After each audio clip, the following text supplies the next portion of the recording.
सिरसो online classes के YouTube channel पर आप सभी का एक बार फिर से स्वागत है। आज की इस क्लास में हम यहाँ पर आवेश के पुनर्वितरण के विषय में समझने वाले हैं।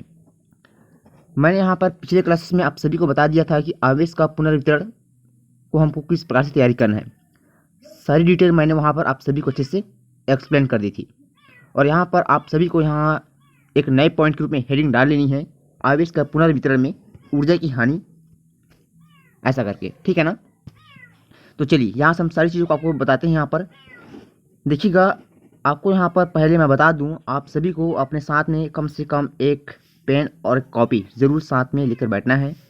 सारी चीज़ों को आपको जैसा मैं यहाँ पर एक्सप्लेन कर रहा हूँ वैसे ही आपको यहाँ पर अपना नोट्स तैयार करना है, ठीक है। देखिएगा, आवेश का पुनर्वितरण में क्या होता है, इसमें वही बात रहेगी जो मैंने आपको इसके पहले वाले क्लास में बताया था कि आवेश के पुनर्वितरण में हमने पढ़ा है कि वहाँ पर दो चालक होते हैं, चालक ए और चालक बी, जिसको हम यहाँ पर बताते हैं। तो वही सारी चीज़ें आपको फिर यहाँ से एक बार मैं आपको रिपीट करके बता रहा हूँ। देखिएगा, इसमें क्या होता है, दो चालक होते हैं, चालक ए और चालक बी। तो यहाँ से आपको लिखना है, माना कि ए और बी दो पृथकृत चालक हैं। पृथकृत का मतलब ये दो अलग अलग चालक होंगे, ठीक है ना, जिनकी धारिता हम यहाँ पर क्रमशः C1 और C2 बताएंगे। धारिता क्या रहेगा, तो C1 और C2 रहेगा। माना कि चालक ए को हम प्लस Q1 आवेश देते हैं, चालक ए को प्लस Q1 आवेश दिया जाता है, जिससे उसका विभव जो है V1 होता है। साथ ही उसी प्रकार चालक बी को हम यहाँ पर प्लस Q2 आवेश देते हैं। ये आवेश देने पर अब उसका जो विभव होगा वो हो जाएगा V2। तो ये इतना आपको यहाँ पर लिखना पड़ेगा सबसे पहले हेडिंग में, ठीक है ना। अब यहाँ से हमको दो कंडीशन लेकर के चलना है। पहली कौन सी कंडीशन है, इसको मैं आपको बता रहा हूँ। यहाँ पर पहली कंडीशन में आपको यहाँ पर बताना है कि ये जो हमारा चालक है, इस प्रकार से आप देख सकते हैं, हमने यहाँ पर इसमें जो है प्लस Q1 आवेश दे रखा है, दूसरा यहाँ पर जो रहेगा इसमें हमने प्लस Q2 आवेश इस प्रकार से दिया है। जब आवेश दिया जाता है तो ये आवेश जो है इसके परितः जो है आ जाते हैं, परितः मतलब सतह पर आ जाते हैं इस प्रकार से, ये ठीक है ना, गोले की सतह पर ये सभी आवेश यहाँ आ जाते हैं। तो यहाँ पर दो कंडीशन रहेगा। पहला, हम चालक ए और बी को जोड़ने से पहले इसकी ऊर्जा निकालेंगे, कुल ऊर्जा। दूसरी कंडीशन में हम चालक ए और बी को जोड़ने के बाद जो है टोटल ऊर्जा निकालेंगे। तो पहले हम यहाँ पर पहले पॉइंट डाल लेते हैं, चालक ए और चालक बी दोनों को जोड़ने से पहले की ऊर्जा हम यहाँ पर निकाल लेते हैं, ठीक है ना। तो पहले यहाँ पर हम लिखते हैं चालक ए की ऊर्जा। तो चालक ए की ऊर्जा रहेगा यहाँ पर 1/2 C1 V1 का वर्ग। उसी प्रकार चालक बी की ऊर्जा रहेगा 1/2 C2 और V2 का वर्ग। तो ये दोनों आपको ऊर्जा यहाँ पर ध्यान में रखना है। और इन दोनों दोनों ऊर्जा की हमको यहाँ पर फिर आगे जा करके कुल ऊर्जा यहाँ पर निकालना है। तो कुल ऊर्जा का मतलब हमको यहाँ पर जोड़ना है। तो यहाँ पर हमको क्या काम करना है, देखिएगा, यहाँ पर हमको लिखना है U1 बराबर 1/2 C1 V1 का वर्ग प्लस 1/2 C2 V2 का वर्ग हमारा बनेगा। देखिए, हमने यहाँ पर जो है दोनों ऊर्जाओं को जोड़ दिया है, पहली ऊर्जा और दूसरी ऊर्जा, मतलब चालक ए की ऊर्जा और चालक बी की ऊर्जा को हमने यहाँ पर जोड़ा है। बीच में हमारा यहाँ पर प्लस का सिंबल लगा, चिन्ह लगा है यहाँ पर, और इसी को हम यहाँ पर समीकरण नंबर पहला बताएंगे, ठीक है ना। मतलब चालक ए की ऊर्जा और चालक बी की दोनों की कुल ऊर्जा को हम यहाँ पर समीकरण नंबर पहला ठहराएंगे। तो उम्मीद है यहाँ तक तो आप सभी को बिल्कुल अच्छे से समझ में आया होगा। अब दूसरी कंडीशन में मैंने आपको अभी बताया है कि इसी प्रकार हमको यहाँ पर चालक ए और चालक बी दोनों की ऊर्जा को फिर से यहाँ पर जोड़ना है। लेकिन कंडीशन ये रहेगा, हमने यहाँ पर पहले में जोड़ने से पहले लिए थे, ठीक है ना, जोड़ने से पहले। अभी क्या करेंगे, इन्हीं दोनों चालकों को हम यहाँ पर इस प्रकार से जोड़ने के बाद इसकी हम दोनों कुल ऊर्जा को निकालेंगे, ठीक है। तो चलिए बढ़ते आगे यहाँ से। अब देखिए, आपको यहाँ पर ध्यान देना है, यहाँ पर मैंने वही काम किया है जैसा कि मैं आपको बताया है। पुनः चालक ए और चालक बी को जोड़ने के बाद, अब जोड़ने के बाद मैंने यहाँ पर जो है दोनों में इस प्रकार से एक तार लगा दिया। तार मतलब धातु का तार आप कह सकते हैं, जिसको हमने यहाँ पर जो है दोनों को कनेक्ट कर रखा है, चालक ए और चालक बी को। तो पहले हम यहाँ पर जो है चालक ए की यहाँ पर कुल ऊर्जा निकाल लेते हैं। देखिए, यहाँ पर हमारा चालक ए की कुल ऊर्जा रहेगा 1/2 C1 V वर्ग। दूसरी ओर चालक बी की यहाँ पर कुल ऊर्जा रहेगा 1/2 C2 और V का वर्ग। ये हमारा जो है चालक ए की ऊर्जा हो गया और ये हमारा चालक बी की ऊर्जा हो गया। यदि आपने आवेश का पुनर्वितरण की पहली क्लास नहीं देखी है तो उसको भी आपको अच्छे से एक बार देख लेना है। उस क्लास को देखने के बाद ही ये सारी चीज़ें आपको यहाँ पर समझ में आएगी। बगैर उस क्लास को देखने से पहले ये क्लास आपको समझ में आ ही नहीं सकती है। ठीक है ना, ये टॉपिक जो है। अब बात करते हैं आगे, देखिएगा। उसके बाद हमको यहाँ पर क्या काम करना होगा। हमने यहाँ पर चालक ए और चालक बी की ऊर्जा निकाली है। अब दोनों चालकों की यहाँ पर हमको कुल ऊर्जा निकालनी है। ठीक है ना, दोनों चालकों की हमको यहाँ पर कुल ऊर्जा निकालनी है। तो आपको यहाँ पर लिखना है, हमने चालक को जब जोड़ा था, जोड़ने से पहले की बात कर रहे हैं भी, जोड़ने से पहले की बात बता रहा हूँ आपको। तो उसमें हमने आपको यहाँ पर U1 के फॉर्म में सारी चीज़ों को यहाँ पर हमने जोड़ के रखा था। लेकिन अब यहाँ पर हम जोड़ने के बाद ये ऊर्जा निकाल रहे हैं, इस नाम से हम यहाँ पर अब U2 के फॉर्म में लेके चलेंगे। ठीक है ना, U2 के फॉर्म में हमको यहाँ पर लेके चलना है। तो देखिए हमारा एक नया यहाँ पर फॉर्म क्या बनेगा, U2 बराबर 1/2 C1 V का वर्ग हो गया प्लस 1/2 C2 V का वर्ग हो गया। ये देखिए यहाँ पर। अब देखिए यहाँ पर हमारा अगला स्टेप क्या रहेगा। तो इसमें हमने देखा कि 1/2 और यहाँ पर भी 1/2 सेम आ गया। तो इसको क्या करते हैं, हम यहाँ पर कॉमन ले लेते हैं। ठीक है ना, कॉमन लेने पर हमारा ऐसा बनेगा, ये U2 बराबर फिर उसके बाद 1/2 और ब्रैकेट्स के अंदर में रहेगा C1 प्लस C2, क्योंकि ये दोनों सेम है। और हमारा V वर्ग यहाँ पर बाहर चला जाएगा। इस प्रकार से ये V1 हमारा बाहर आ गया।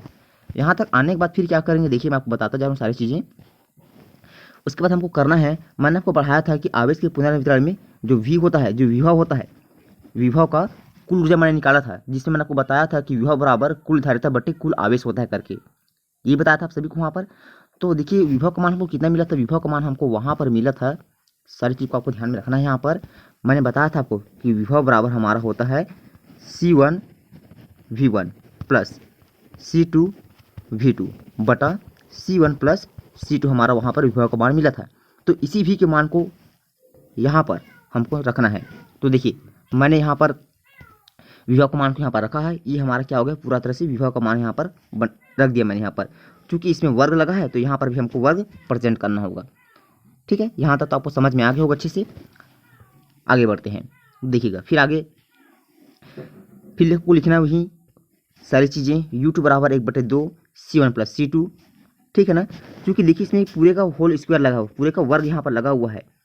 इसका मतलब ये है कि C1 प्लस C2 का भी वर्ग ही होगा। यहाँ पर पूरा ब्रैकेट्स की हम बात कर रहे हैं यहाँ पर। तो ठीक है ना, तो इसमें क्या है, ये C1 प्लस C2, उसके बाद दूसरा C1 प्लस C2 यहाँ पर कैंसल हो जाएगा। अब कैंसिल होने के पश्चात हमारा ये जो बच रहा है यहाँ पर, ये जो बचा हुआ है, इसी को हमको यहाँ पर लिखना है एक नए फॉर्म के रूप में। तो हमारा एक नया फॉर्म यहाँ पर बनकर तैयार हो गया है। आप देख सकते हैं आप सभी अपने स्क्रीन पर U2 बराबर 1/2 C1 V1 plus C2 V2 का वर्ग, और नीचे फॉर्म में रहेगा C1 प्लस C2 बटे के रूप में। और इसी को हम यहाँ पर समीकरण नंबर 2 बताएंगे, इक्वेशन नंबर 2। कन्फर्म यहाँ तक? चैनल पर पहली बार है तो सब्सक्राइब जरूर कर लेंगे शीर्षो ऑनलाइन क्लास की बेहतरीन प्लेटफॉर्म को, जिससे कि इसी तरह की क्लासेस का नोटिफिकेशन आप सभी को बिल्कुल समय पर मिलता रहेगा। अब उसके बाद हमको क्या करना है, हमको टोटल यहाँ पर जो है ऊर्जा की हानि यहाँ पर निकालनी है। तो ऊर्जा की हानि के लिए मैं आपको थोड़ा सा इसके पहले का स्टेप टाइप नहीं कर पाया हूँ, तो उसको मैं आपको बता देता हूँ। यहाँ पर आपको यहाँ पर लिखना है डेल्टा U करना है, बराबर करना है U1 माइनस U2, ऐसा आपको यहाँ पर लिखना पड़ेगा। एक सेकेंड मैं आपको फिर से यहाँ पर बता देता हूँ ना, ठीक है, अच्छे से आपको लिखना है। यहाँ पर डेल्टा U बराबर U1 माइनस और U2। तो यहाँ पर हमको U1 का मान समीकरण 1 से मिलेगा और U2 का मान समीकरण नंबर 2 से मिलेगा। तो इन्हीं सारी चीज़ों को आपको यहाँ पर बारी बारी से रखना है। ठीक है ना, U1 का मान और U2 का मान। तो देखिए हमने यहाँ पर जो है U1 का मान यहाँ पर रखा है। U1 का मान हमारा यहाँ से लेकर ये मिला था यहाँ से यहाँ पर कि 1/2 C1 V1 का वर्ग प्लस 1/2 C2 V2 का वर्ग होता है करके। वहीं दूसरी ओर हमको यहाँ पर U2 का मान यहाँ से लेकर पूरा यहाँ तक मिला है समीकरण नंबर 2 के रूप में, और बीच में आपको यहाँ पर जो है माइनस का चिन्ह लगाना पड़ेगा।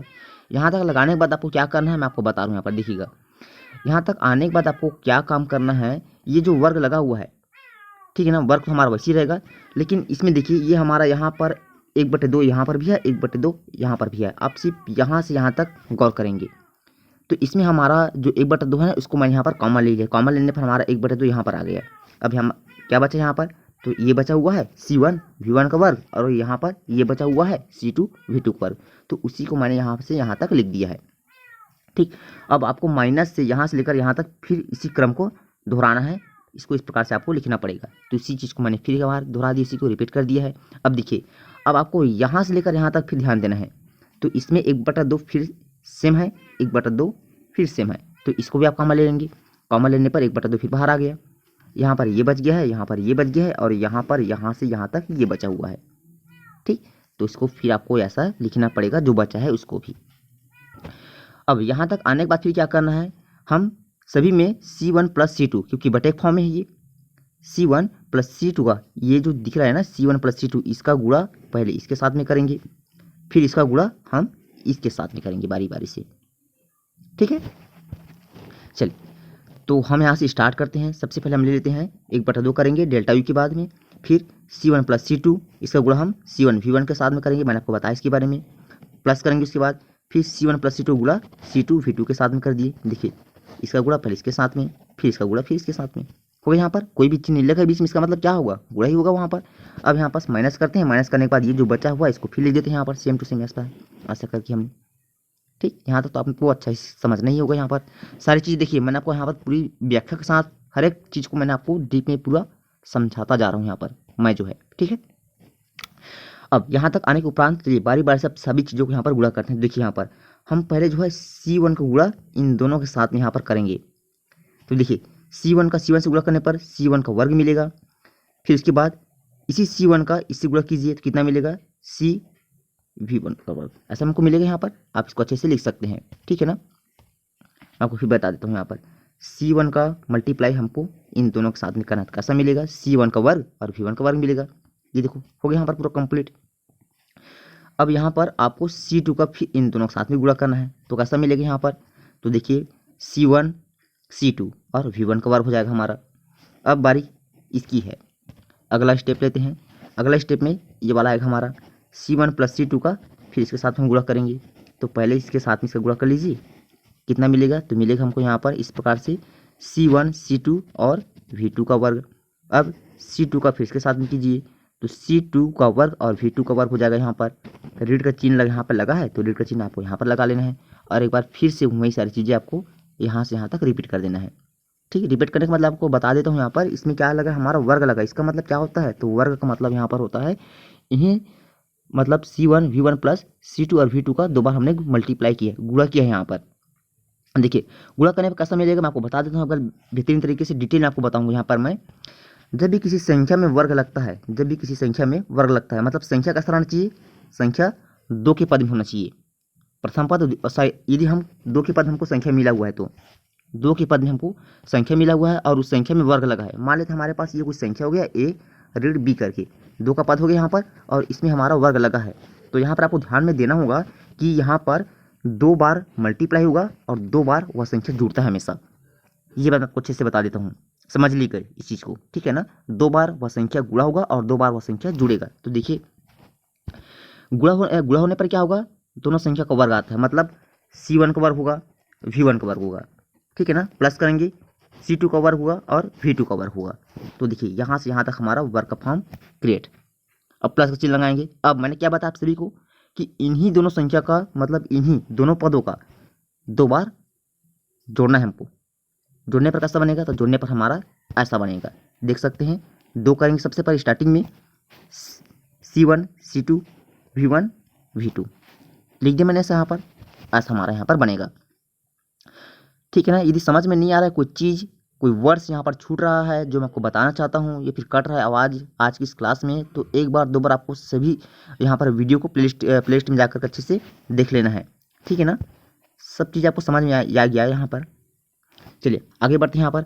अब यहाँ तक आने के उपरांत क्या करना है, यहाँ पर हमने माइनस का चिन्ह ले रखा है। ध्यान रखना है कि यहाँ पर कोष्ठक लगा हुआ है, तो कोष्ठक हटाने के लिए हमको ज़रूरी है यहाँ पर कि बारी बारी से सारे चिन्हों को हम यहाँ पर गुणा करें। देखिए ये हमारा ऋण में है, ये हमारा धन में है, तो धन और ऋण का गुणा ऋण, यहाँ पर हमारा ऋण आ जाएगा। दूसरी ओर फिर यहाँ पर हमारा धन में है और ये हमारा ऋण में है, तो इसका मतलब यहाँ पर हमारा धन और ऋण का गुणा ऋण में आएगा। तो उसी को कोष्ठक हटाने के बाद हमने यहाँ पास ऋण ऋण और यहाँ पर भी आप ऋण लगा लेंगे ऐसा।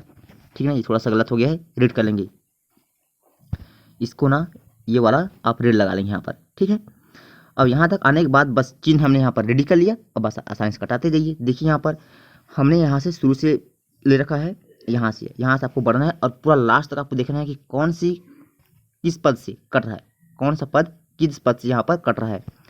तो C1 का वर्ग V1 का वर्ग जो कि प्लस में है, और यहाँ पर C1 का वर्ग V1 का वर्ग जो कि माइनस में है। दिख रहा है आप, यहाँ पर माइनस का चिन्ह लगा है, ये दोनों यहाँ पर कैंसल हो गए। यहाँ पर दूसरी ओर C2 का वर्ग और V2 का वर्ग जो कि प्लस में है, और यहाँ पर माइनस C2 का वर्ग और V2 का वर्ग जो कि माइनस में है, ये हमारा कट गया। तो यहाँ पर देखिए कौन कौन सा यहाँ पर बच रहा है। तो यहाँ पर हमारा एक बच रहा है C1 C2 V1 का वर्ग, यहाँ पर C1 C2 V2 का वर्ग ये बच रहा है। इसी वहीं दूसरी ओर हमारा यहाँ पर टोटल ये बच रहा है 2 C1 C2 V1 V2 बटा C1 प्लस C2, यही तो बच रहा है यहाँ पर। तो इसको आपको एक बार फिर से लिखना है। तो देखिए आपको फिर यहाँ से स्टार्ट करना है, लिखना है यहाँ पर डेल्टा U बराबर 1/2 करके, और पूरा का पूरा जो बचा हुआ है उसको मैंने यहाँ पर लिख दिया आप सभी के सामने कि हमारा कौन कौन बचा था। ये बचा था, ये बचा था, और उसके बाद यहाँ से लेकर यहाँ तक, और उसके बाद बटे फॉर्म में ये, ठीक है ना। अब यहाँ तक आने के बाद आपको फिर क्या करना है, यहाँ तक आने के बाद आपको एक काम करना होगा फिर से। देखिए कौन सा काम मैं आपको बता रहा हूँ। देखिए यहाँ पर पूरा यदि हमने इस व्यंजक को देखें तो इस व्यंजक में हमको यहाँ पर एक साफ चीज़ें नजर आएगी। कौन सी चीज़ें कि यहाँ पर C1 C2 इस पद में है, C1 C2 इस पद में भी है, C1 C2 इस पद में भी है। यदि सभी पद में सेम यहाँ पर हमको मिल रहा है डिजिट के रूप में, तो इसको कुछ ज़रूरी है कि हम इसको कॉमन निकालें। तो यहाँ पर हमारा C1 और C2 कॉमन चला जाएगा, बाहर हो जाएगा ये। अब यहाँ पर हमारा क्या बच गया, तो हमारा यहाँ पर बच रहा है, देखिए एक बच रहा है V1 का वर्ग, दूसरा बच रहा है V2 का वर्ग, ठीक है ना। उसी प्रकार यहाँ पास V1 और V2 बच रहा है, तो इसको आपको यहाँ पर लिख लेना है, ठीक है ना, जो बचेगा उसी को। तो देखिए ये मैंने यहाँ से यहाँ तक सारी चीज़ों को इस प्रकार से लिख दिया, ठीक है ना, कि कौन बच रहा है और कौन सेम है। तो यहाँ पर मैंने कॉमन ले लिया, और ये तो लास्ट वाला हमारा वैसे का वैसे रहेगा यहाँ पर। तो यहाँ तक आने के बाद हमको क्या काम करना है, यहाँ तक आने के बाद ये जो बचा हुआ है इसको हमको अब शॉर्ट फॉर्म में लेना है, क्योंकि ये विस्तृत रूप है, ठीक है ना, ये विस्तृत रूप है, बड़ी संख्या है, तो इसको हमको शॉर्ट बनाना है, छोटा बनाना है इसको। तो छोटा बनाना कैसा बनेगा, तो ये बनेगा हमारा V1 प्लस V2 का वर्ग करके, V2 का वर्ग ऐसा बनेगा ये, ठीक है ना। जब हम V1 प्लस V2 का यहाँ पर वर्ग करेंगे, 2 बार गुणा करेंगे, तो यही सारी चीज़ें हमको यहाँ पर मिलेगी। मैंने आपको बताया जस्ट अभी कि जब किसी भी 2 पद का वर्ग लगा होता है तब 2 बार वर्ग आता है, मतलब गुणा होता है, 2 बार जुड़ता है। समझ के मतलब ना। यहाँ पर देखिए, यहाँ पर इसमें वर्ग लगा है, इसमें वर्ग लगा है, मतलब 2 बार गुणा हुआ है। इसके आगे 2 आगे है, V1 V2 का आगे, मतलब यहाँ पर जुड़ा है। तो यही तो यहाँ पर मैं बता रहा हूँ आप सभी को यहाँ पर, ठीक। यहाँ तक आने के बाद ये हमारे यहाँ पर लास्ट स्टेप रहेगा। आप लिख सकते हैं यहाँ पर, देखिए यहाँ पर क्या हो रहा है, 1/2 है ना, इसका इसके साथ में गुणा करने पर वही मिलेगा, और 2 का इसके साथ में गुणा करने पर हमको वही मिलेगा। तो आप देख सकते हैं यहाँ पर हमारा क्या बनेगा, डेल्टा U बराबर C1 C2, ठीक है ना। कोष्ठक के अंदर V1 V2 कर लेना है, होल स्क्वायर लगा लेना, आप सभी को बटे लिखना है। फिर यहाँ पर 2 C1 प्लस C2 हमारा यहाँ पर व्यंजक तैयार होगा। तो उम्मीद है आप सभी को यहाँ तक अच्छे से समझ में आया होगा, ठीक है ना। यदि समझ में नहीं आया है तो अपने कमेंट्स जरूर कमेंट सेक्शन में दें, हम वही करेंगे जो आपको अच्छे से समझ में आ जाए। सारी चीज़ों को आपको फिर से हम यहाँ पर रिपीट करके बताएंगे क्लास में, अगली क्लास में, ठीक है। तब तक के लिए जय हिंद, वंदे मातरम। चैनल पर पहली बार है तो सब्सक्राइब जरूर करेंगे शीर्षो ऑनलाइन क्लास की इस बेहतरीन प्लेटफॉर्म को, जिससे कि इसी तरह की क्लासेस का आगामी नोटिफिकेशन आप सभी को बिल्कुल समय पर मिल सके। तब तक के लिए जय हिंद, वंदे मातरम, वेलकम, राधे राधे आप सभी को।